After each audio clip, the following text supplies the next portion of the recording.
Connected to desktop Wi-Fi JJ0 and interview problem.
Connected to interview problem.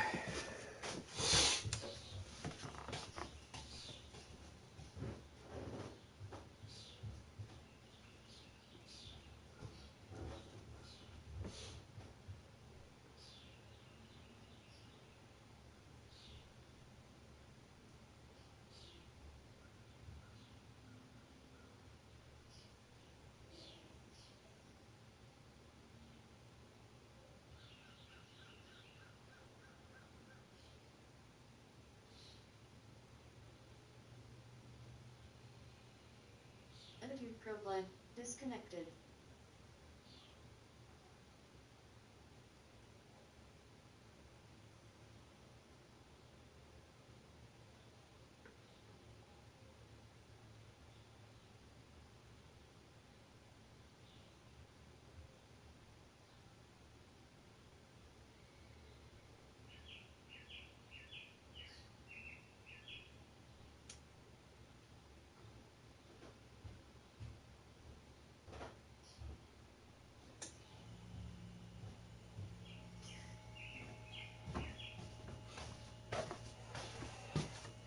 Yo, MB, good morning. Ay. What's good with ya? Ay. Just waking up in the morning, gotta thank God. I don't know, but the day seems kinda odd. No barking from the dog, no smog, and mama cooking breakfast with no hog.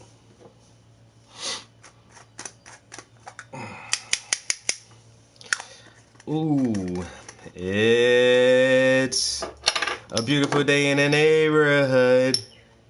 A beautiful day to be neighbors. Would you be mine? Could you be mine? Such a neighborly day in the beautiful hood. A neighborly day to be neighbors. Could you be mine? Would you be mine? Won't you be my neighbor? I've always wanted to live in a neighborhood with you. So let's make the best of this beautiful day. While we are here, we might as well say, could you be mine? Would you be mine? Won't you be my neighbor? Hi, neighbors. Good morning. Welcome to Mr. Prince's neighborhood. Today we'll be smoking an eighth of some good OG Kush.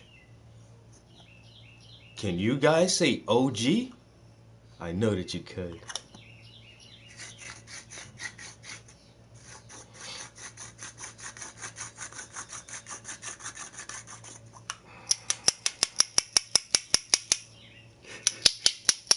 See, kids, some parents that give you that terrible propaganda that the marijuana plant is the devil's lettuce. But it's not. It's for everyone in the neighborhood.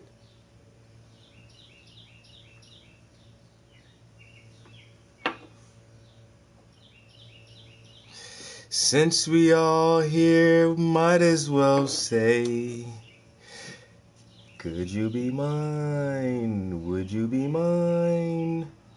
Won't you be my neighbor? Oh, they're remaking Fraggle Rock. Did you guys hear that? Fraggle Rock. Yo, my childhood was the fucking shit. I don't care what nobody say. Yo, the 80s and the 90s was lit. You hear the birds? Man, I'm in here painting babies, listening to birds chirp, smoking beautiful bud. It's perfect. It's a perfect morning. Man, I had biscuits and bacon for breakfast. I'm using a lot of B's. It's alliteration. Painting babies, beautiful babies where birds chirping, eating breakfast from bacon and biscuits. I find it very beneficial. Benevolent even.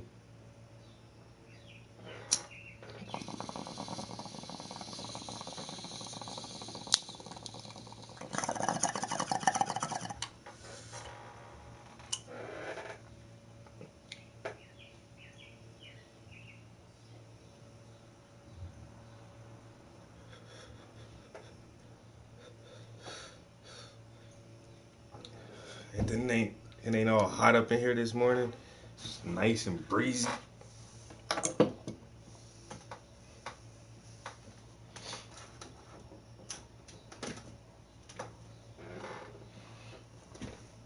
I gotta show you something real quick, MB. Hold on, be right back.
Yo, what up, everybody?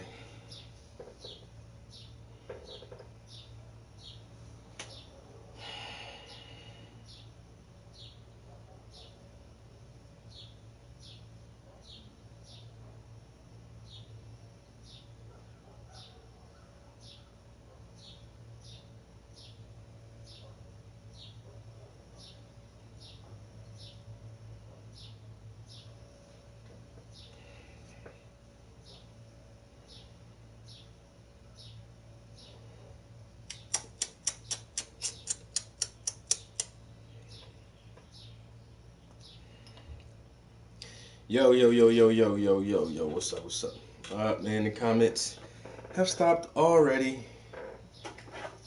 Oh, just 10 minutes into the fucking stream and can't get the comments to keep going. Shit, yo.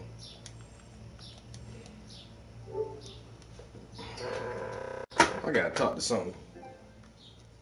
Sonny ain't doing something right.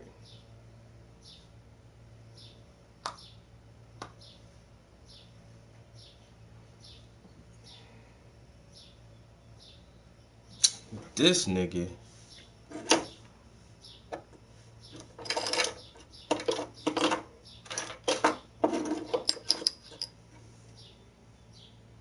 Fuck you doing, hung?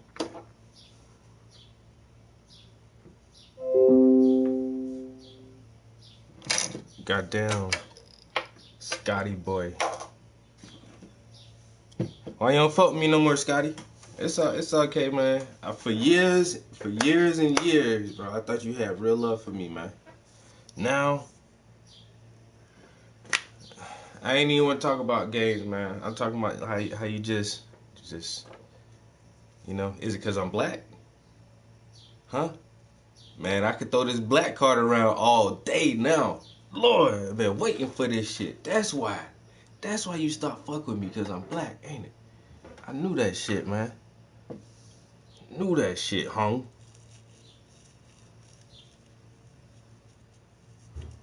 Throw this fucking race card left and right. I'll be waiting for days like this. Nah, only thing I'm playing right now, I got the new the last battle the last Call of Duty that came out. But really was waiting on for this year in general. I was waiting on The Last of Us Part 2 and Cyberpunk 2077. The Last of Us Part 2, everybody says it's all fucked up. You're gonna be playing some transgender character who fucking kills the main character, and it's like, what? I still might buy it. I mean, I don't know, man. There's not a lot of games I'm excited for this year, yo. And all the other games, all the old games, I don't really play them no more. Honestly, I just been playing a lot of Call of Duty. This month for free, they gave us like a city simulator, one of those where you just build cities and shit. Actually been playing that a little bit. It's more difficult than I thought it would be to build a city, to keep the economy running, to keep the people happy, and to keep all the jobs and businesses staffed with employees. That shit it's hard to balance all that shit, honestly.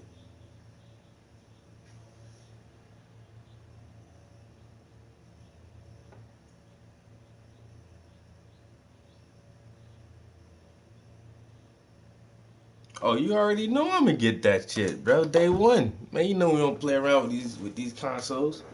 I gotta have my shit day one, man. PS5, and my main thing, I just hope they redo the VR headset. I have that, and I like it. I really enjoy the VR, but it's cumbersome. It's a bit laggy and a bit grainy, but the technology has been there for years now. It's been several years. uh, Oculus and the Vibe and everybody else, they're constantly tweaking it and revamping the technology, and they already have several iterations of their VR headsets that they've put on the market. PlayStation only has the one that was developed initially, but I guarantee you that Sony has been playing around and tinkering with and probably reverse engineering other companies' specs and technology to see if how they can utilize that for their own product. So I'm just hoping with the PS5 we get a newer, more updated VR headset that's wireless. That's my whole thing, is just like you can make it wireless, even if it's a little bit bulkier. Um, Man, figure out how to make that shit wireless, or at least chop some of the wires off, because the shit is too much. It's too cumbersome to connect that shit, yo.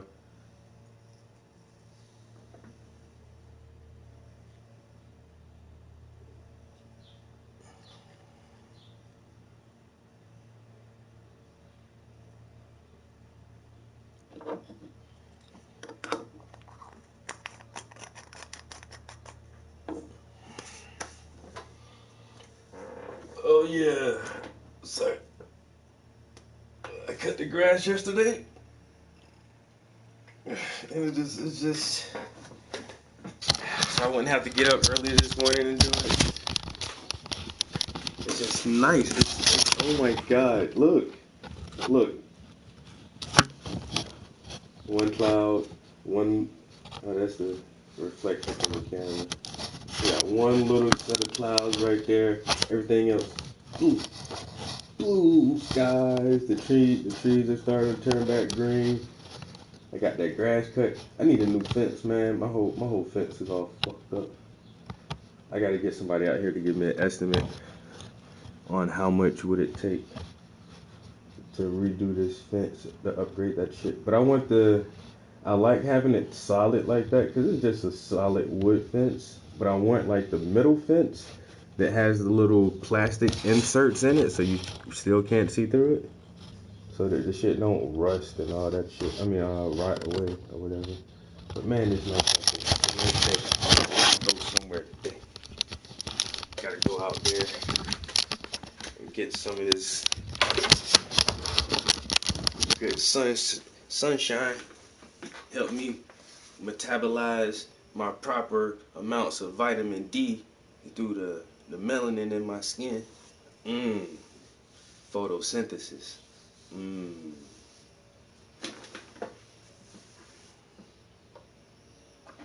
Go stand in that sunlight. Absorb that shit, yo. Shit is healthy for you.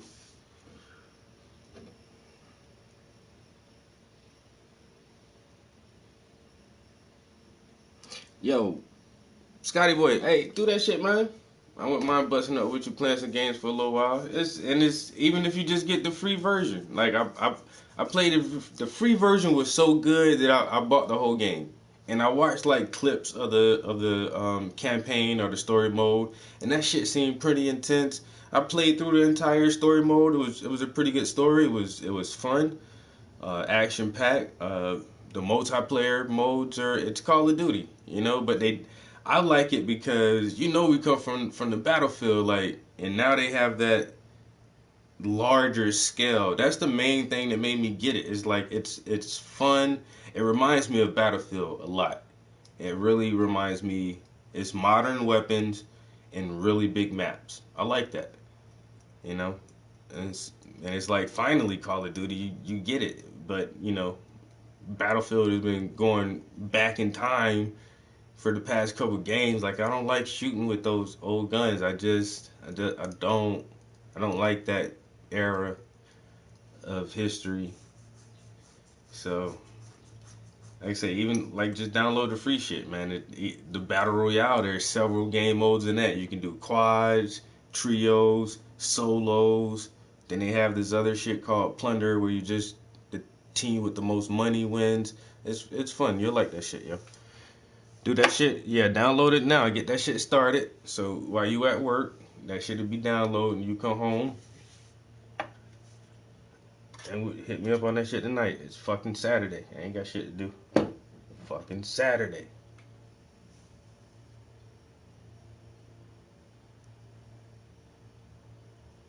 Yep, the weather's right now, and I got some watermelon, some squash, and some peppers I want to put down. But I tried the dirt in my yard, and it's not good. I dug in that shit, man. It's rocky. It has a lot of clay in it, so I'm gonna have to build like some plant boxes.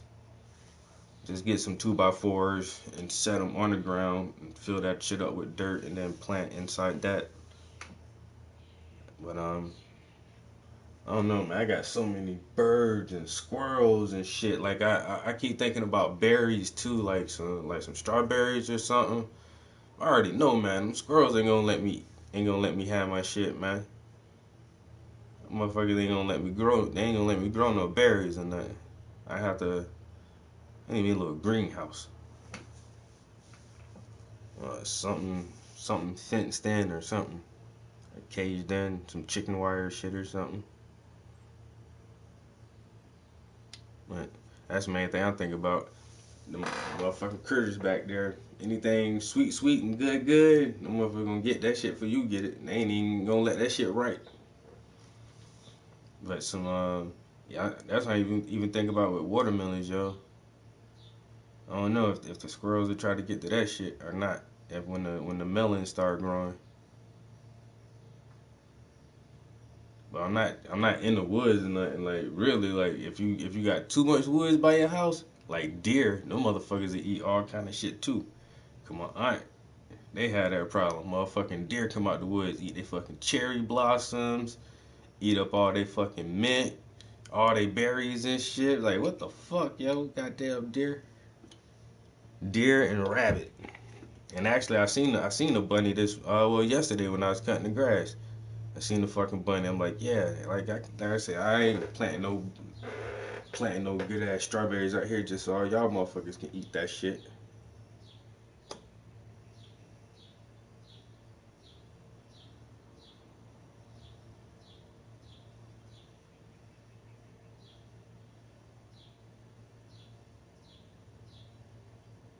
No fucks at all, yo. They do not care. They don't care. Yeah, if I can find like a little greenhouse, not even nothing big, like a 10 by 15, I don't know, a 15 by 25 or something. Man, I know you can find some cheap ass material now. Some shit made in China or Korea or somewhere. You know what I'm saying? $150, little greenhouse setup or something. $200. And well, I'm thinking too cheap. You could probably get one for like realistically like about $600-700. I seen like I was looking at the outside, like the little canopy setup with the four corners and the cloth, and you set your little table, so you don't just have like the umbrella, but like the whole little canopy thing. Like them shits ain't but like two. They don't want but like $200-300 for them. Like the nice big ones too. So I can imagine like some greenhouse shit. It's basically the same shit. Some steel rods, some plastic sheeting on the outside. Like how much you fucking want to charge me for that shit? $600-700? I need to open up some type of manufacturing company so I can make my own shit.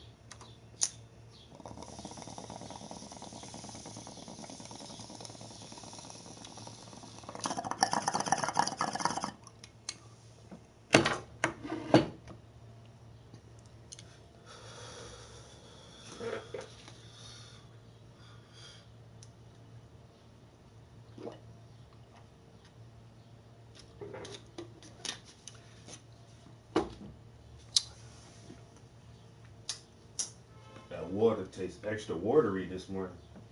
Mmm. That shit went down like water. Mm-hmm.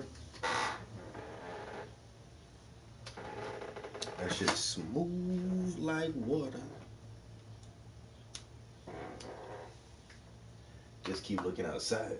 It's so nice out there. Damn. Ooh. Somebody's murking out. What time is it? 10 o'clock. The day already started.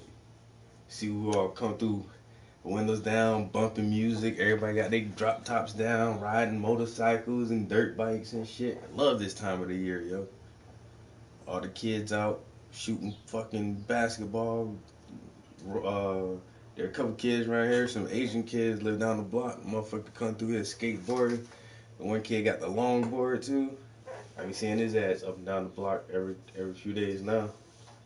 Motherfuckers, there's a field down there. I seen the Spanish kids out there tossing the ball back and forth. Motherfuckers outside. Fuck this coronavirus. What? I don't remember that. I don't know what you're talking about. Corona who? You want the extra or the light? Let me get that Corona extra. I don't drink that light shit.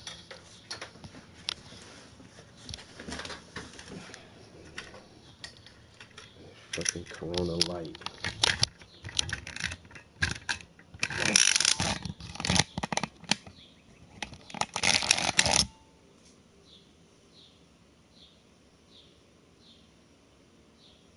There's somebody cutting their grass in the distance.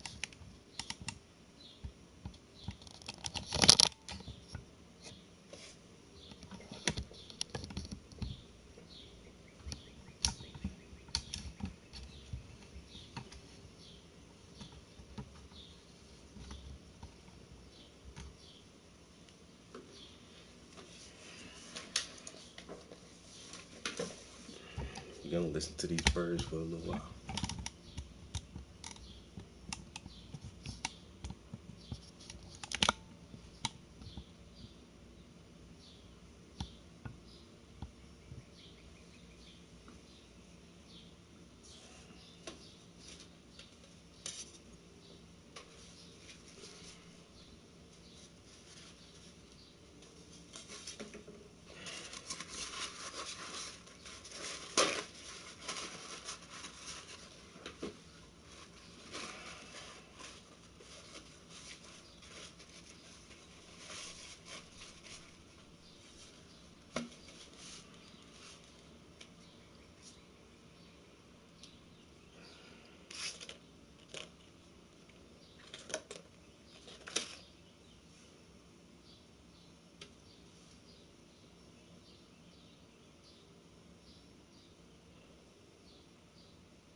Now, this is always a weird moment for me because I don't normally do this or have to do this.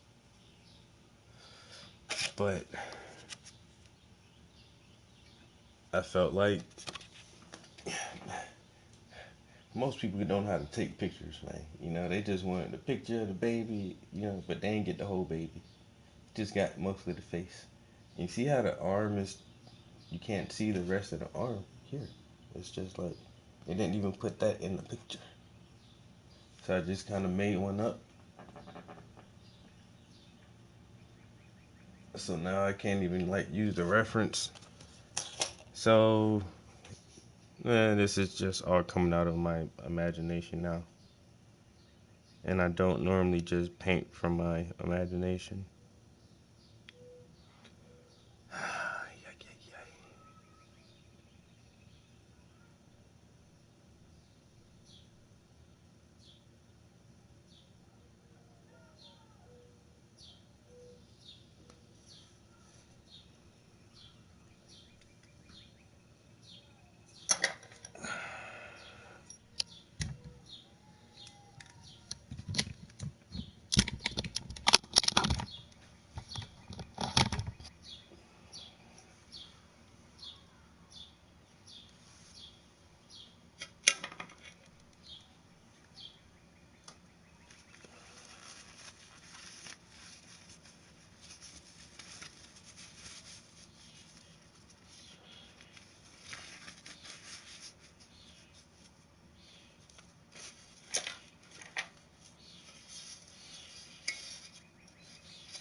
All right.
Hello and welcome to Fire Learning.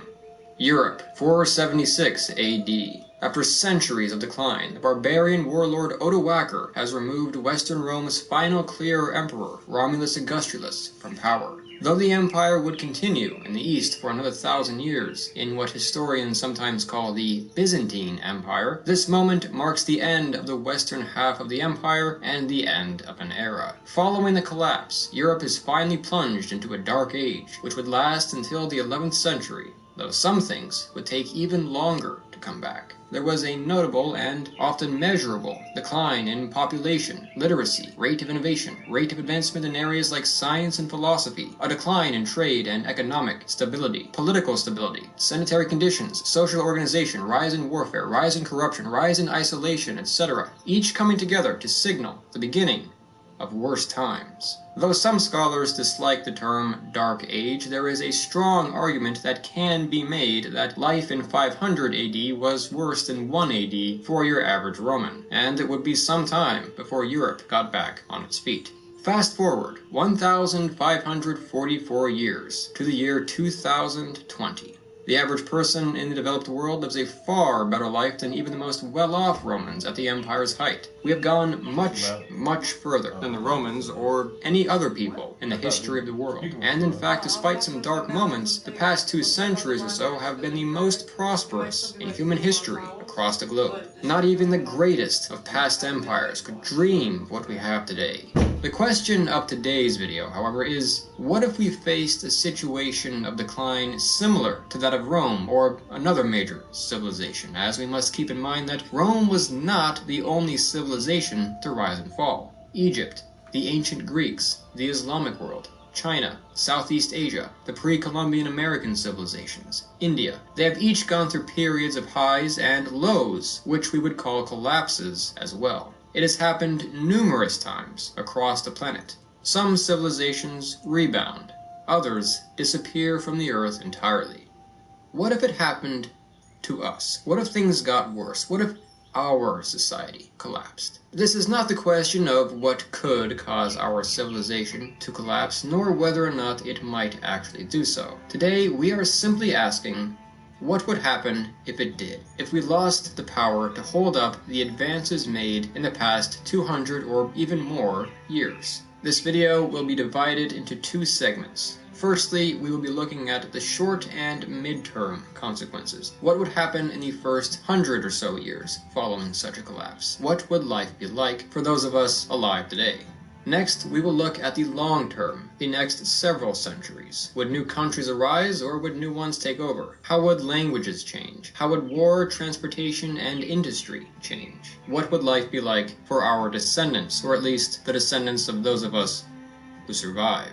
Some argue that collapse is an inevitable point reached by all civilizations. Others are more optimistic. Regardless, it is my sincere hope that we overcome whatever challenges with which we are faced in the future as much as possible, and that this video remains just an educational and hopefully entertaining thought experiment. But if things ever do go seriously wrong in our lifetimes, then I hope that this video will be useful. Who knows, maybe one of you out there will remember it and use the information to save your life one day. Anyway, let's get to it. Before we begin, I would like to thank Jacob Sewers, Eileen Babbitt, Frogman Savage, and Roger Smith for being our most recent supporters on Patreon. What up, bro? They join these supporters who make these videos possible. Also, let's address the elephant in the room here before we get going. I'm not basing this video off current events. I am not here to spread fear, and I think that while current events are concerning, brighter days will at some point be coming. Now then, though our question is not how civilization could collapse, no washing machines? That's crazy. Nuclear winter, disease, economic collapse, an asteroid strike, or a combination of those things, or whatever the case may be, but rather what would happen if it did, we still have to define what we mean by collapse. Broadly, we're talking about a situation where the technology... I think an old lady had this house before me.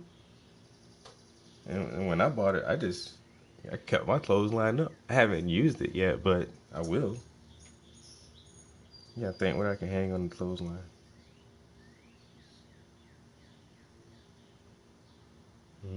I got washer and dryer though. But some, like, I don't know, some some articles of clothing are so delicate, they'd be like, do not machine dry. They just say air dry or line dry.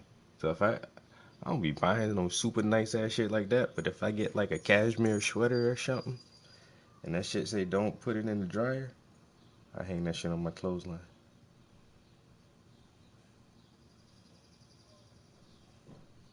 Political structure, social structure, economic conditions, standard of living, social organization, etc., which have developed in recent centuries, at least since the dawn of the Industrial Revolution, break down and can no longer be supported for one reason or another across the entire planet. We can and will draw on history to answer these questions, but keep in mind that if it were to happen, we are also very different from the people of the past, and so we would probably follow a different route, one which in many ways would be unpredictable. 2040 AD. The Great Calamity, a combination of several factors, has hit. From Alaska to New Zealand, the world feels its effects. Order breaks down. Governments cannot control the situation. The Great Calamity having disabled the arms of the world's governments. Communities across the planet, now containing 10 billion people, are largely left on their own. They cannot depend on much help getting out of the struggles to come. What are some of the first things which would break down in the event of such a collapse? Well, a lot of the tragedies would probably take place within the first few decades. As order breaks down, people become reclusive, governments are ineffective, and in some areas cease to exist. Conflict, even wars, break out as people struggle for resources and take advantage of the situation to assume power. It becomes harder to manage the things which we today take for granted. Our modern lifestyles depend on a whole list of very complex systems functioning like they're supposed to. When the Great Calamity hits, those systems will stop functioning like they're... Yo, if for real, and our shit is fragile. That's what a lot of people don't realize, how fragile our way of living is.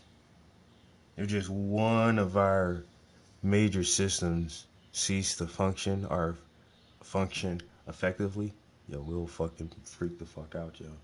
And when the major one now is, well, our electricity grid, because without electricity, we don't got shit. Nothing. We don't have nothing. Nothing without electricity. Nothing without electricity. Cause you know how you get your gas out the pump? Electricity. You know how we use our telecommunications and satellites? Yo, if anything was to ever happen to our power grid, we're fucked. But if our power grid stays up and our communication systems go down, we're fucked. If our... You already seen with this COVID shit. Like, you see what happened if the stores can't get tissue. Motherfuckers go crazy. Imagine if the stores can't get tissue, water, meats, any kind of product because our shipping industry went down for whatever reasons.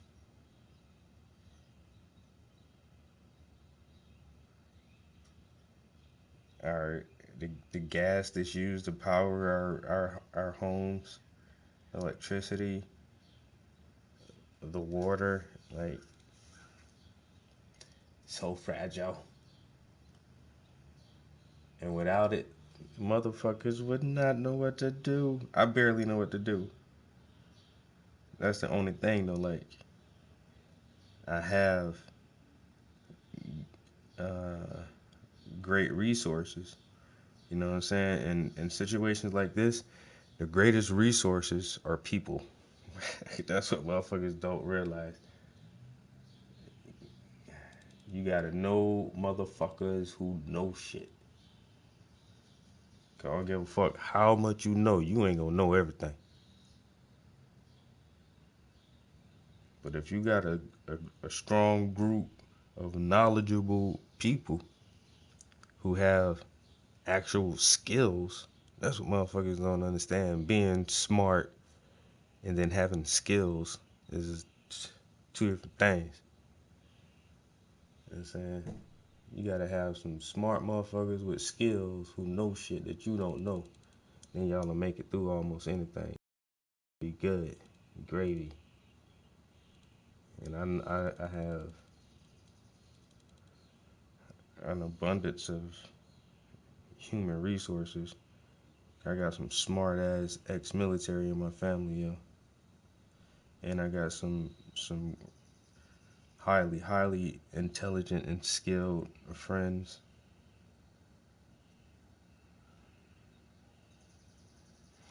And we've all discussed situations like this, yo. Not, on the conspiracy theory tip, but that's why we all own land. We're kind of preppers, you know what I'm saying?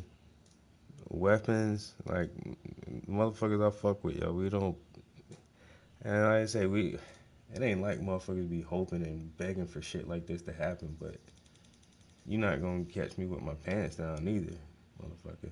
I'm not going out riding and burning shit down, all that crazy shit, all that nonsense. I ain't doing that. But if shit get rough, you not running up on me, acting all crazy, taking my shit. No. We not gonna do it like that. We not gonna have it going down that way. So that's the best thing to do, is just like get the fuck out the way. All in the city and all this shit. Get you some land. You need to know how to hunt and garden and farm and chill the fuck out. You know what I'm saying? And that's when I feel like you have the right to murk any motherfucker. Anybody. Do not come on my land. This is my property. Do not come on my property. I will fucking kill you. And I don't give a fuck, young, old, man, woman, child. Do not come on my property. I don't know about a child.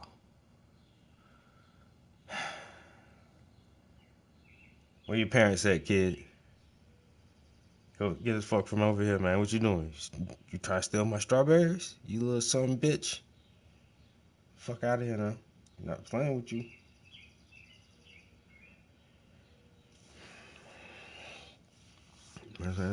Get out the fucking way and keep people off your property. Simple as that. If shit actually really breaks down, man, hope for the best, motherfucker. So you better have some people you know. You better have something you can trade and barter with, bitch.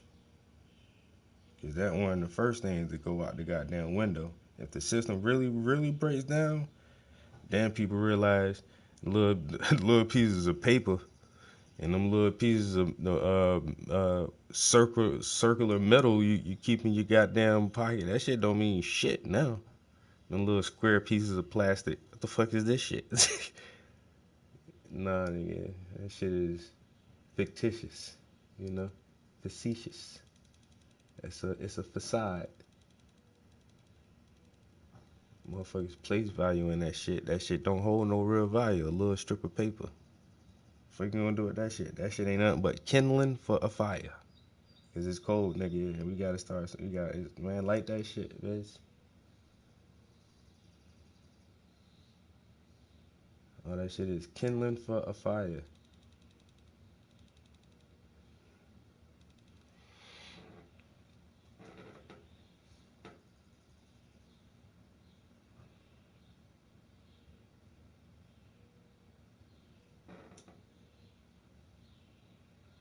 What if society collapsed? What if we collapsed like Rome? It's supposed to. Like a house of cards, the bigger and more complex it is, the greater the mess it creates when it falls apart. We've climbed much higher than Rome, and so we have further to fall. The first few decades will consist of trying to get those systems up and running as best as possible, wherever possible, but slowly that would become harder and harder as there would be fewer and fewer people who could actually do it, and fewer stable opportunities for those people to actually be able to come together to get it done. Consider electricity. Powering an entire country is actually a very complicated process. Not many people, unless they're specifically trained in it, actually understand how the whole process works at every point along the system, especially well enough to get it up and running from scratch. So, if the Great Calamity were to lead to a massive loss of life, and or cause governments to collapse, and or deal a huge blow to social organization in general, it would lead to a situation where long-term power outages were the norm, and very quickly too. Many areas of the world today are already without electricity. It is quite sensitive to tumultuousness. It would be a struggle to maintain it, and as the decades pass, with fewer and fewer people actually being trained in those areas, most areas would lose power and never have it back. We probably wouldn't have a planet-wide blackout. Motherfuckers will forget easy, and it won't take long. It won't take long to forget, yo, how all that shit fucking work. That's why we don't know shit about the goddamn pyramids and all that shit, man. It don't take but a little while to forget that shit.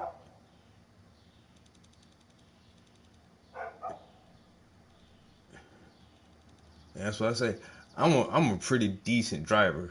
You know, I've had 2 fender benders where once I was in the wrong because I was driving in a city that I was very unfamiliar with, and there was a turning lane, but it didn't have markings on the road. It looked like you could go straight or turn, and I was in a lane where you can only turn, and I tried to go straight, and I fucking like hit a car. Like me and a car kind of collided at the front bumpers a little bit. Like it wasn't even that bad. And the other guy, he was like, "You okay?" He was like, "Oh, you got a little dent." And his car wasn't even dent at all. He was like, "You good?" I was like, "Yeah." He's like, "All right, well, I don't need to like found it like there." He's like, "There's nothing wrong with my shit." I was like, "All right."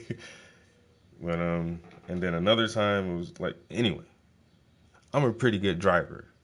I I've been driving for a long time, all different kind of cars and shit. You know what I'm saying? Can I make a car? Can I build a car? Nah, impossible. I couldn't even build a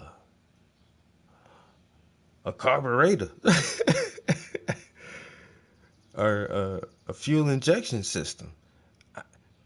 You know what I'm saying? I couldn't construct the blueprints for a differential or how to the fucking I don't even, I don't know. And who would do that shit? All that shit would be lost so fast in just a century. In 100 years, motherfuckers wouldn't know how to do that shit, yo. 200 years, 200 years. They say on some tragic shit. If shit really collapsed and motherfucker, there was some extinction level shit where there was only a few people left. Man, a couple 100 years, nobody wouldn't know how to do none of that shit. And then all of that shit would be legends. Like, ooh, I remember like they used to have machines that they can drive in. And like, what is TV? What the fuck is that? Well, oh, it was this way of like showing images through this device that was powered by electricity. What's electricity? Well, electricity is kind of hard to explain. Um, Electricity is like a power source, and you can make it from you can generate it from different means, like turbines or electromagnetic or hydro. But then how you gonna break all that shit down? Like you can know shit, but man, like you said, how motherfuckers get power throughout this whole fucking country. Most people don't know how that shit fucking works. And that's the number one thing. That's why he went to that shit first. I say if our power grid goes down, we're fucked. We are so screwed. Because we've had it for a little over a century. Like I say, 100 years. That's all. That's not even a long time. 100 years. People live 100 years. You know what I'm saying? A person can live longer than 100 years. That's a lifetime. That's not even a long time, yo. And in just 100 years, motherfuckers get so complacent and so used to having shit, like, we wouldn't know what to do without that shit. We wouldn't know what to do without it. We've only had the internet for a couple decades. And motherfuckers will flip out right now. Like, if something did happen and all social media shut down, Facebook, Twitter, Instagram, Snapchat, and all that shit just shut down, and you didn't have access to it, motherfuckers will flip out. Motherfuckers would go crazy. They wouldn't know what to do without it. They wouldn't have the slightest fucking clue what to do with their lives. Because they're so used to it in just such a short amount of time, yeah? Such a short amount of time. Like I said, and if something were to happen to civilization, yo, in just a short amount of time, we'll forget how to rebuild that shit, man. Like, that shit would be crazy for a long time, yo.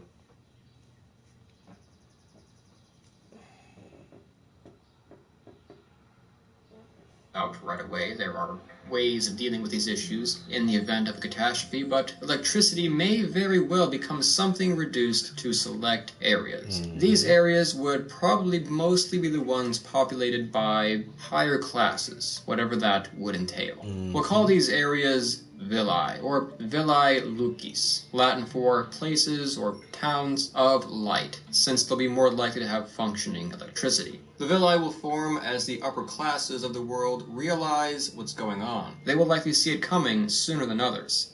Using their political and social influence, wealth, position, abilities, or whatever the case may be, they will likely try to band together to escape the larger issues at hand. As things become harder throughout the world, protected communities would likely pop up wherein people, such as these, could go about living more stable lives, perhaps hanging on to a lot of the technologies that would become harder to manage throughout the rest of the world, such as electricity. They would likely be heavily guarded. It sounds like, what's that one group from Fallout? In the one game, it was the Echelon, and then in the other game, it was, in Fallout 4. What was the name of the people, yo? The motherfuckers who was, you had to teleport into their little place, and they had the androids. But them the motherfuckers they're trying to describe right now, the people who can hold on to the electricity, and like even the Brotherhood on that game, how they went out and were trying to find old technology and keep that shit alive, yo.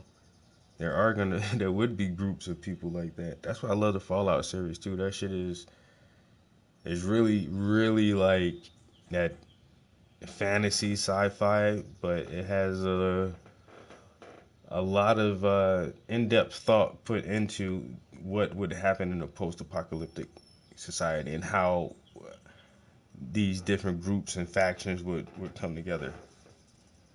The New Republic of California and all that shit.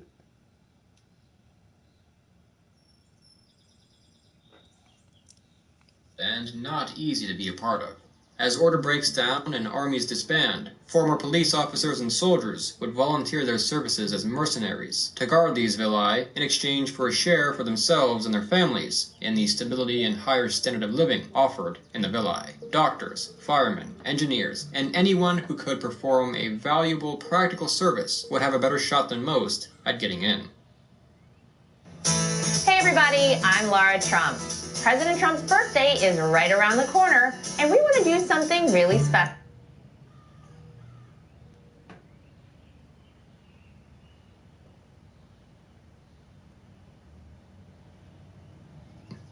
Merely losing electricity would radically change our day-to-day lives, and that's just the beginning. Let's add on plumbing as well. When you look at how the whole system works, it's clear that plumbing is a complicated process and would be sensitive to a major catastrophe, just like electricity. So, what happens when the sewers are blocked and you don't have functional water treatment facilities? Where would your water come from when it's shut off permanently? Where is your nearest source of clean fresh water? These are difficult questions, and it does not help that many modern residences would not be built for this kind of situation. They are dependent upon modernity. How do you cool or heat your home? How do you cook your food, bathe, watch fire learning videos, or do anything on the internet? Electricity would be shut off. Batteries would be in short supply. All these things would suddenly disappear. The collapse of civilization might be a lot like camping in your house indefinitely, well past the point of fun. Some people have supplies to get them through a rough time, but how many people are really supplied for years? There are foods which can keep for a long time: pasta, canned goods, peanut butter, cereal. These can last for a year or more if stored properly and have preservatives. White rice, dry beans, honey, alcohol, these could last for decades in storage. But again, in this situation where things aren't going to get better anytime soon, hardly anyone will have enough. Even when the trouble starts, many people might not realize the severity of the situation. Perhaps a bit like the Romans, only when it is too late will the world realize that its prosperity and progress couldn't go on forever. The grocery stores will be picked apart at the first sign of danger, and will likely remain. Most communities, at least in America, are not used to supplying their own food. Much of it is shipped across the country, creating dependence on a national and, in fact, international network. According to the FDA, 15% of food eaten in the US is imported from other countries, including about 30% of fresh vegetables and 55% of fresh fruits. A significant proportion of the rest of the food that we eat originates in another area of the country. This 55% of fresh fruits. And that's what people don't realize either. Like, in the middle of the winter, dead in the wintertime. If you can go to your grocery store and get strawberries, you know that shit didn't grow, especially like where I'm at in Northeast PA. Our winters are harsh, and we get fucking feet of snow sometimes. Ain't nobody up here growing no fucking strawberries in goddamn January, February. Where these strawberries coming from? Where they getting shipped from? That shit luxurious, yeah. You know what I'm saying? Being able to buy fresh fruit in the wintertime. And once again, when the goddamn electricity shut down, supply chain shut down, motherfuckers don't know how to get food, yo.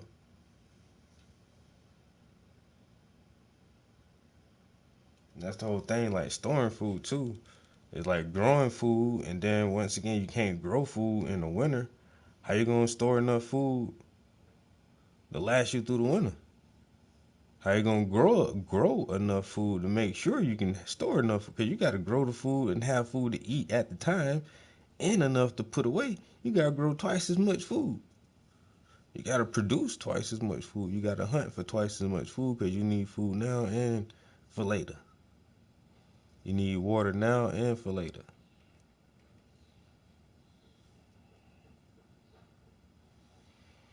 System will not be sustainable in the situation. Just as an example, on average, each American eats 13 pounds of oranges a year. You know what you don't find much of in a place like Minnesota or Ohio or Michigan? Orange tree plantations. Shipping large amounts of food and supplies across countries requires trucks, planes, ships, these kinds of things. If we can't maintain electricity, it will be very difficult, under the same circumstances, to mass-produce fuel, continue to pump out cars and car parts to sustain repairs, organize expeditions, and all these sorts of things. Air travel, needless to say, would likely collapse very quickly. After an extended period of time, probably decades, cars might not totally disappear, but they could very easily become a luxury item like they used to be, reserved for those mostly in the villi. Now, you see where this is going. This means the average person would, very likely, decades down the road, have to go back to horses and whatnot. That's an issue. The population of horses in the US has more than halved in the past century, currently standing at about 9 million. Meanwhile, the human population has almost quadrupled. So, long-distance transportation of food will gradually become less. Periodically, I try to post shit like this on social media. How do you get clean water? You take dirty water, gravel, sand, charcoal. How do you get charcoal? You burn some wood. How do you get wood? You gotta start a fire. You know how to start a fire? Alright, look. Get you some flint. You know how you can tell what flint is? Find you some rocks and throw them shits, man. If you see them shits spark, keep one of them bitches, yo. Some rocks are spark.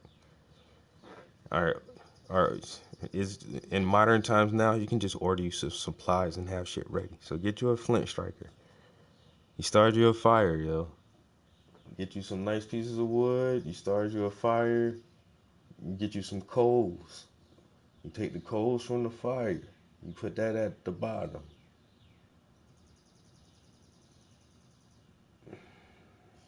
Then sand. Then gravel. And some people layer it sometimes. So you can have charcoal, sand, gravel, charcoal, sand, gravel. And then at the bottom, you pour your whatever water at the top. Most people will collect rainwater. You pour that rainwater in the top.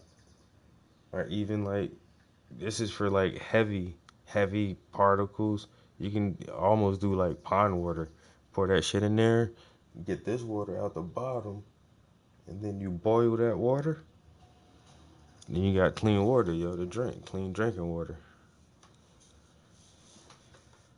And just little shit like that, yo, like most people don't even know that. And that's why I try to keep posting shit like this. Like little tips like this come in handy. Knowing that you can just layer some rocks and sand and some coal or some charcoals and get water that's clean enough where you can just boil it and drink that shit. Because sometimes if you just get like rainwater or pond water or some shit and try to boil that shit, you ain't gonna get everything out that shit. And then if you ain't got no, like, it's a filter. That's all it is, yo. You're just filtering the water. Filter your water out, boil it, drink that shit, man.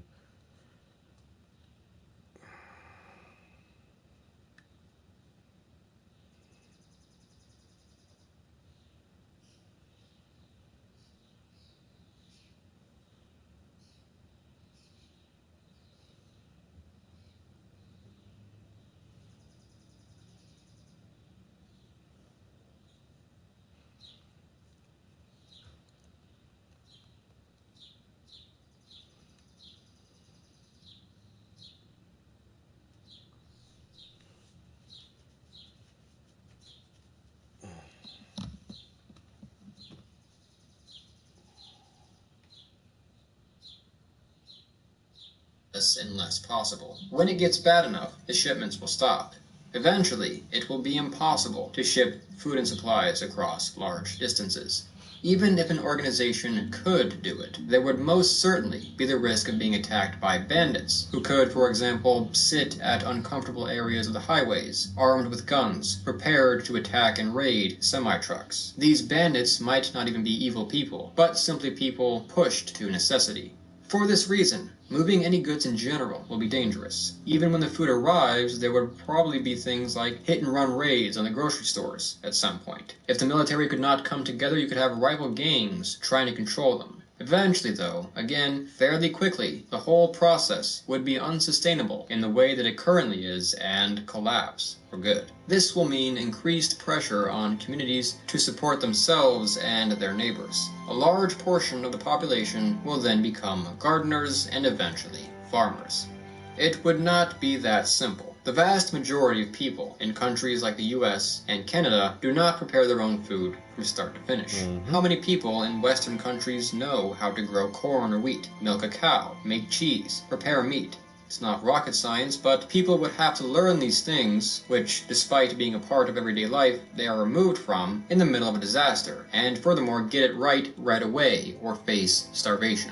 Now, what could actually be seen slowly forming from the situation, again, over the course of decades, is an almost feudal type situation. The villi could be surrounded by these less well-off communities who are living in rough conditions and doing a lot of the farm work and menial labor, supplying food and supplies and things to the greater community, while being governed by the elites in the villi.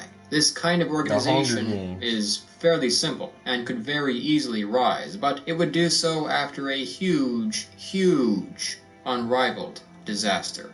If the Great Calamity can't be reversed, it will place a huge strain on the food supply, even when local communities start to grow their own food. Some communities would be able to handle the situation better than others, cough Las Vegas, cough, but across the world the situation would be very similar. Likely what would happen, at least in the beginning, is a mass starvation. The modern population is dependent on industrial farming, alongside other things of course which will also be difficult to produce, like modern healthcare. It will be impossible to mass produce industrial farming equipment for a society which has a sudden mass need for it because industrial farming has collapsed. This will slowly, not right away necessarily, but gradually mean relying more and more on simpler forms of agriculture. This would lead us to a very sad reality. In fact, the most horrendous decline in population in history. The world population in about 1800, a little after the industrial and agricultural revolutions were getting going, was about 1 billion people. Maybe we could push it to 2 billion in this post-Calamity situation, but it seems likely that there is a limit. A Malthusian limit, you could say. Thomas Malthus predicted that there are limitations to how far populations could go, which we would always be inevitably meeting as societies expand. We broke out of his predictions with the Industrial Revolution and found that societies tend to actually have a regression in birth rates when they become developed. But if our advances and knowledge were lost, his limits would be relevant again, and our population would be way too high above it. It would have to fall. Most likely, most people would die, and probably relatively quickly too. It could be 9 out of 10 people who don't make it. Billions of people. Far too many to bury. A sunny weekend in a middle-class neighborhood. The sounds of children playing in the lawns, people walking their dogs and jogging on the sidewalks, the sounds of yard work, the smell of barbecues.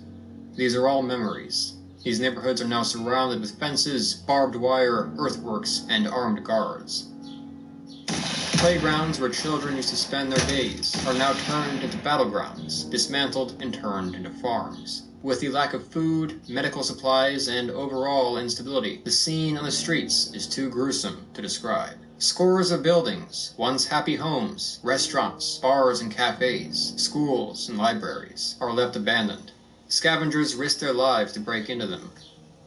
These villi will be the only ones left standing which can gain control of the surrounding area, maintain stability in this chaos, and promise people a chance at survival. It would be like going back to medieval times, but there wouldn't be much choice. Again, certain countries which are already rural will handle this better than others, but by this point it would be hard to imagine any of the modern countries of the world still existing like they do.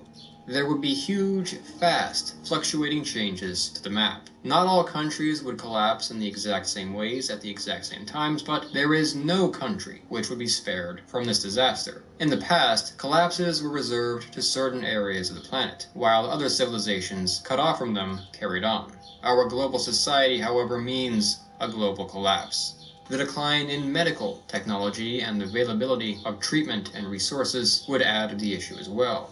Across all countries, people with disorders and diseases which were treatable in our modern age, asthma, diabetes, immunodeficiency, certain types of cancer, etc., are now losing their lives. Infectious diseases, long controlled by antibiotics, vaccines, and medical technology, make a comeback and ravage populations. Meanwhile, dumpsters and junkyards are looted for resources like precious metals and plastics. Prisoners are either released or executed. Parking lots, golf courses, and sports fields are all turned into farms. There is a mass exodus from the cities as they now become too unstable. The highways, which spanned continents, are now empty and left to fall into disrepair. Hope for a return to past days becomes broken.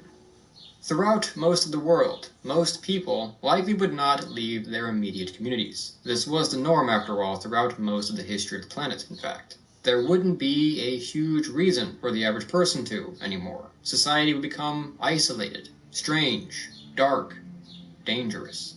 There would be no vacations. We would be so centered on our local communities that people we think of as our neighbors, just a half-hour away today by car, would become almost foreigners.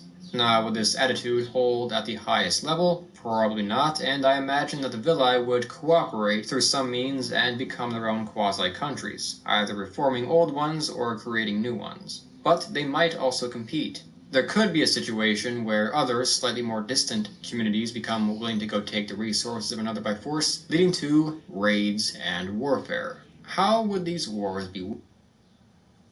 With moderate to severe ulcerative colitis or Crohn's, your plans can change in minutes. Waged. I would be reluctant to say that production of all modern weaponry would cease entirely. Tanks, stealth bombers, ICBMs, these would probably very quickly become things of the past, but firearms, hard to say. They would offer such an advantage in a war that I could see the knowledge being preciously maintained and production being heavily emphasized at all costs. It would be the communities which held on to the knowledge and ability to construct firearms which would dominate. However, mass manufacturing of them, or of just anything in general, would be difficult, and battles could very well be a weird mashup of simpler weapons, swords, spears, bows and arrows, and modern weapons. To supply entire armies adequately, however, gun production might have to go back to simpler designs. Again, it's all hard to say. We could run through every single technology and aspect of our modern world and ask, would it survive a collapse, and if so, how well? But if you want to figure out whether or not X, Y, or Z will survive the collapse, or at least make an educated guess, a lot of it boils down to this. Will X, Y, and Z be able to survive a circumstance in which we lose, firstly, a huge amount of social organization to get things done cooperatively, and secondly, a lot of wisdom on how to actually construct those things? During and after the collapse, there could be people who are smart enough to get computers or a plumbing system or whatever running, but if there is a war going on and all the factories have been destroyed and the entire community has dropped in population, then there wouldn't be many opportunities for it. Inversely, there could be a situation later on where things might be kind of stable, but things could have regressed so much that the knowledge on how to construct a computer could be ancient, lost technology that no one would really be able to figure out. Schools will stop when society collapses. What happens when class is dismissed for decades across most areas of the planet? Another thing worth its own attention, though, as some people are curious about them, is nuclear power plants. Across the world there are, as of March 2020, over 400, with more on the way. 100 of them are in the USA, followed by France with 58 and China with 46. In our modern world, they are seen by some as a very promising source of energy. Could they, however, be ticking time bombs in this timeline? Well, thankfully, they are actually designed to shut down on their own, if left unattended, so you wouldn't have Chernobyls left and right across the planet. But you probably would not want to go right next to them or especially mess with them after they break down. That is, of course, very good news, especially for France here, which has half the number of reactors that the US does, but is only the size of Texas. You'd go to Paris and it would just be the X-Men. I mean, it'd just be people with wings. Likewise, there are a lot of preventative measures taken with nuclear weapons to prevent them from going off accidentally. It isn't actually that easy to get a nuclear weapon to explode. Of course, you don't want those things to have hair triggers after all. If history truly does repeat itself, then what would happen to the world's countries? Well, communities would be much more self-reliant and autonomous than they are today, but they would like to become part of larger countries when the dust settles and the strongest start to unite neighboring settlements. As we start to move into the long term, it could very easily be a situation similar to that of the early Dark Ages, where people don't have very strong loyalties to larger countries because it's simply a matter of to whom they send their taxes. You don't get strong nationalism from people who don't know much about what lies beyond their own villages and don't encounter more than 1,000 people in their entire lives. That's how it was for many Europeans in 700 AD, and that is how it could very well be for people in 2200 AD. The modern nation-states of the world took a great deal of time to form. Some places still have difficulty becoming nation-states. The situation could mimic a medieval one. You could, for example, have a community which pledges its loyalty to a leader of a villa who pledges their loyalty to a governor or something, and a governor who pledges their loyalty to an even higher rank, like a king or a president. It's a very simple and almost obvious social organization, which is why it would very well be seen. Unfortunately, a lot of this would likely remain unrecorded, and people later on would have to guess about what happened during this time period, much like Western Europe from 500 to 800 AD. With this in mind, let's now look at how this may play out in the big picture and long term. 2260 AD. Cities across the world, once sprawling metropolises, are now ghost towns. A city like New York, once home to 8 million people, now contains fewer than 100,000. Similar situations are seen in Tokyo, Beijing, Paris, London, and Berlin. Other towns and cities have been left totally abandoned or are home to only a handful of people. The ruins of a past greatness now scatter the landscape, housing only a fraction of what they were designed to hold, much like the city of Rome in the centuries following the collapse of the empire. Giant skyscrapers cannot be maintained. They become home to things like birds and small animals like cats and mice. The inhabitants of places like Chicago, London, and New York marvel at the structures, wondering how anyone could have ever built such things. It isn't clear how long they would stand. Some researchers boldly claim that they could last as long as the pyramids, but not all would be so lucky. Money, clothing, buildings, our diets, many things have greatly simplified. Memories of our old civilization have largely vanished, as videotapes, CD-ROMs, and other ways of storing pictures and videos have corroded away. Countless texts, videos, social media accounts, and other aspects of the internet, which could have one day become historic records, have disappeared. Though more primitive and destructive forms of agriculture have returned, overall the environment is one thing which is thriving. Environmental restrictions are forgotten and certain areas have become more polluted, but again, overall, the oceans and skies are the cleanest they have been since the Industrial Revolution. Many plant and animal species are thriving again. However, without humans there to protect them, many others have gone extinct, losing the battle against invasive species for good. We now turn to the United States, or what it has become.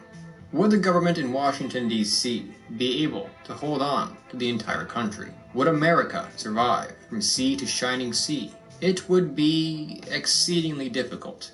I imagine most people would still think of themselves as Americans, even if the country collapsed, but practical realities would overtake their older loyalties. Nations across the world may try to hold themselves together, even at just a formal level, but it would be difficult. Looking at North America over the course of decades and into centuries, you would very possibly have thousands of self-sufficient communities rise which pledge some kind of allegiance to a government in Washington, D.C., or Ottawa, or Mexico City. Again, they may think of themselves as Americans, or Canadians, or Mexicans, or whatever, but in reality, there would be much, much less unity, especially as people become stressed, very stressed. Tensions rise, resources become scarce, and wars break out between neighbors. In Europe, in the 1,000 or so years following the fall of Rome, countries were very scattered and disunited, only slowly coalescing. Many countries in Europe, and in fact most of the world, formed along geographic barriers, becoming England, France, Scotland, Denmark, Spain, and Portugal. This is not so much how all American states and Canadian provinces formed. Only some are, practically, positioned to be their own countries. Am I alluding to the fact that each state and province would become its own country? It would likely be much more complex than that. Places like Alaska and Hawaii would be the first to go, and probably, yes, quickly declare themselves their own countries, maybe even aligning themselves with other more well-off countries if those countries existed. Order in the lower 48 would break down later. As the centuries passed, these scattered quasi-countries could become real countries, like what happened in Europe. Appalachia, Ohio, Texas, Virginia, California, Florida, Cascadia, Dakota, Illinois, Colorado, Quebec, Manitoba, Yukon, Newfoundland, Nova Scotia. How countries would form would largely be unpredictable, but the best guesses, like with most of the world, are along geographic barriers and with other factors. As the centuries passed, these differences would set in. People would forget that in the past and more peaceful times, they were all a part of one country. It would be history. The Americas could effectively turn into the new post-Roman Europe. In the many countries that arise throughout the area, you would have a wide variety of new cultures and identities arise. As literacy drops and communities become isolated from each other, the English I'm speaking right now, which is being understood across the globe, would start to diverge in several different directions. The same would happen with Spanish and Portuguese in Latin America. Eventually, this standard English might be a classical language, the progenitor of a multitude of English-based languages which develop across North America and Oceania. In the future, someone from Pennsylvania could very easily have difficulty understanding someone from Oregon. Even though their ancestors spoke the exact same language, Appalachian and Cascadian could be as different from each other as Danish and German. With the advent of this, names would change. New York becomes Newark, New Orleans becomes Norland, Philadelphia becomes Philadelphia, Los Angeles becomes Los Angeles, San Francisco becomes San Francisco, Cincinnati becomes Cincinnati. And what about religion? How would religion fare? It's difficult to say exactly, and I'm only going to answer this objectively. I'm not going to share my personal religious views, but what seems to be objectively true is that religiosity tends to increase alongside stress. People seek out God or gods or greater meaning when life is genuinely hard. In Rome, religiousness was in decline ever since the beginning of the empire, but in late Rome, when things started to get bad again, people returned very heavily to religion. However, they did not embrace their pagan religion again. Some did, but many came to embrace the new religion of Christianity. What would happen to the world's religions in a new Dark Age scenario, I wonder? Would some grow stronger and others die out? Would the true religion, whichever one that may be, finally spread across the planet? Just as a side note, a group like the Amish, for example, could actually do very well. Mythology would likely arise across the world, partially about the people who lived in the past. People would be heavily uneducated and removed from the larger world. Americans would tell stories about their founding fathers. They wouldn't be sure if people like George Washington ever really existed, and fantastical stories about the founding fathers may very well arise. There would be a strong sense of fear of the outside world. Stories would be told about machine beings that were built by the old ones but never shut down, who now wander the forest at night, preying on lost travelers. Stories about the moon landings would evolve into stories about how some of the old ones managed to migrate to the moon and remained there, escaping the dark times on the Earth. Every independence movement you could think of across the world would suddenly have much more potential as communities become much more self-sufficient and focused on themselves, and it becomes harder to manage large countries. The United Kingdom, for example, could, in the fray of things, fragment into its component nations. It would not be surprising, also, if the King or Queen of England suddenly regained real power in this situation, but how much power he or she would have over the whole of the country is, of course, unpredictable. A large amount of power could be lost, and there would likely be greater fragmentation in these nations themselves, with the island resembling a map much more like the one during the Dark Ages, with little kingdoms scattered all over the place. It would take centuries to put the pieces back together. 2456 AD, North America. Nations like the US and Canada are distant memories. The leaders of these new nations are often referred to as presidents, though the term is not what it used to be. Democracy has become much reduced or totally eradicated in many post-Calamity nations, and the office of president is held for life, carries with it a religious duty, and oftentimes is passed to a family member. Some of the most powerful countries are those of Appalachia and Ohio. The president of Ohio, William I, has just spent the better part of his reign trying to bring his rebellious subordinates to heel, making Ohio a true nation. Appalachia, under Thomas III, however, has already done this, and is concerned by the growing might of their neighbor. In an effort to reduce Ohio's power, a war is waged between the two. Appalachia is clearly stronger. Major battles are fought in modern-day Pennsylvania. It is a long and strenuous war, but the army under William I is battle-hardened, and his support, owed to his efforts, is unquestioned. He is able to push back the Appalachians and even expand his territory into Pennsylvania. Appalachia attempts to recruit their ally, the Kingdom of Ottawa, to distract Ohio on its other front, while the Ohioans respond by enlisting the help of Virginia, Appalachia's other rival. After years of fighting, At the Battle of Philadelphia, Appalachia takes a serious blow. They are forced to surrender, and much of their territory is ceded to Ohio and Virginia. Territory in a region called Michigan and the city of Toronto is also annexed. It is after a life of further conquest and expansion that, while traveling to the old city of Washington, D.C., now simply called Washington, William I receives a bold title. President not of Ohio, but President of the United States.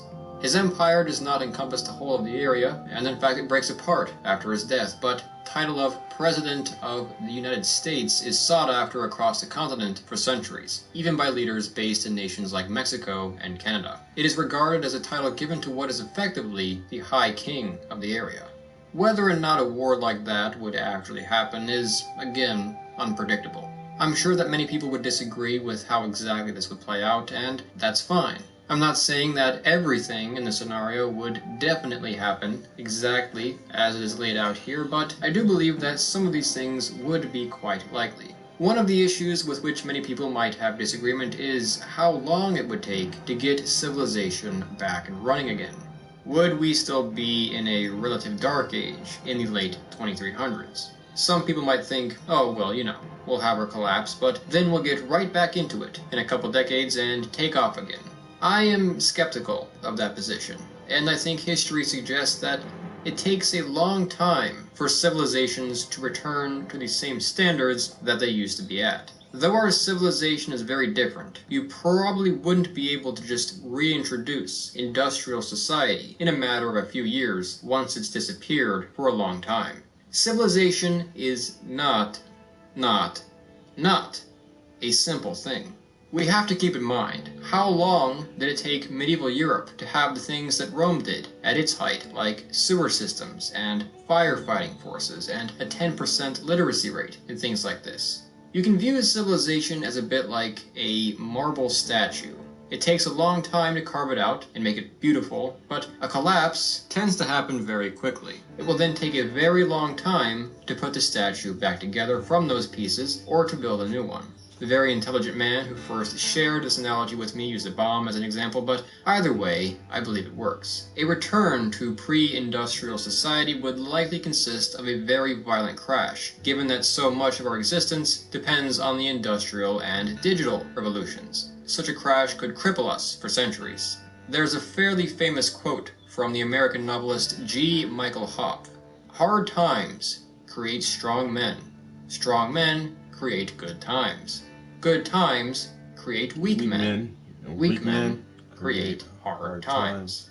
Indeed, this could be said of Rome. As its golden age came to an end, weak men came to rule the empire and made numerous mistakes in its administration. Some historians and anthropologists subscribe to the social cycle theory, which holds that, indeed, civilization and history do not merely progress forever in a linear fashion, but run in cycles. If true, at some point, we could come to a scenario like this. It's hard to say, though. We may have already reached a point where we break out of the cycle.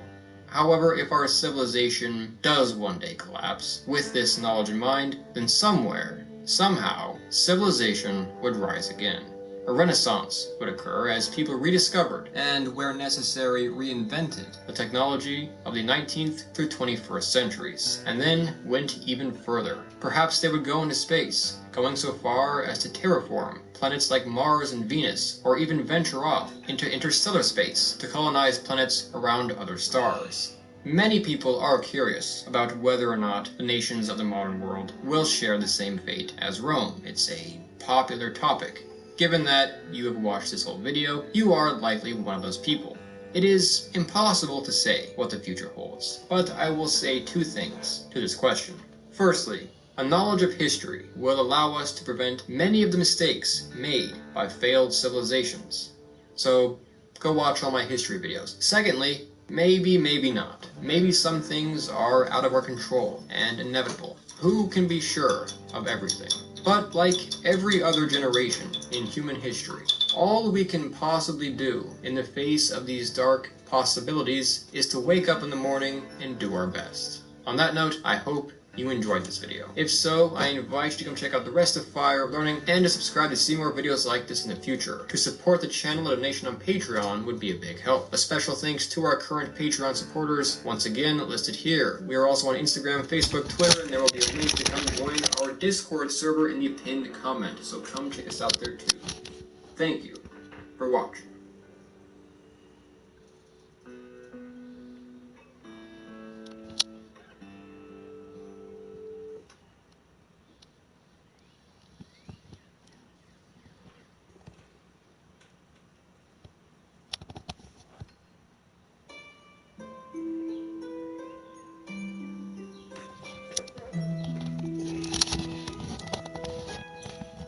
By the end of 50 BC, Gaius Julius Caesar was at a crossroads. His ambition.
Alright, I'm gonna get out of here.